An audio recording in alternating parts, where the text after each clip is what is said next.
Okay. எது வரைக்கும் வந்திருக்கு? 1, 2, 3 இங்க வரைக்கும் வருது. இதை எடுத்துட்டு போய் நான் இங்க பின் பண்றேன்னா அது ஃபுல்லாவே saree வந்து அந்த நீட்னஸ் இருக்காது. Okay, okay. ஸோ இப்போ பார்த்தீங்கன்னா இதை நான் ஃபிட் பண்ணேன்னா இங்கே நீட்டாக இருக்கும்.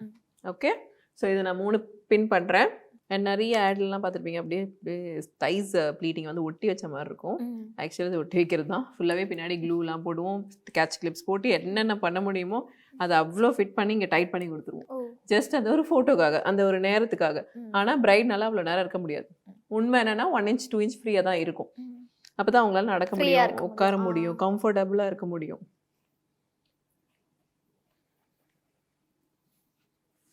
மேம் நிறைய பேர் வந்து சில இடத்துல வந்து க்ளூ இது பண்றாங்க, சில இடத்துக்கு வந்து சேஃப்டி பின் பண்றாங்க.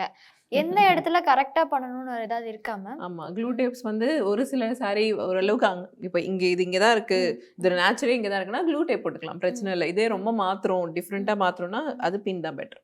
Okay ma'am. ஒரு சின்ன பிரச்சனைக்கு க்ளூ டேப் ஓகே, பெரிய பிரச்சனைக்கு பின் ஓகே. எந்த இடத்துலலாம் கம்பல்சரி சேஃப்டி பின் தான் போடணும், க்ளூ டேப் போடக்கூடாதுன்னா அது எங்க மேம்? மோஸ்ட்லி வந்து இந்த மாதிரி ஹெவியாக தாங்குறது அந்த மாதிரிலாம் வந்து பின்ஸ் பெட்டர். நான் மோஸ்ட்லி பின்ஸ் தான் போவேன், ரேராக தான் க்ளூ டேப்ஸ்.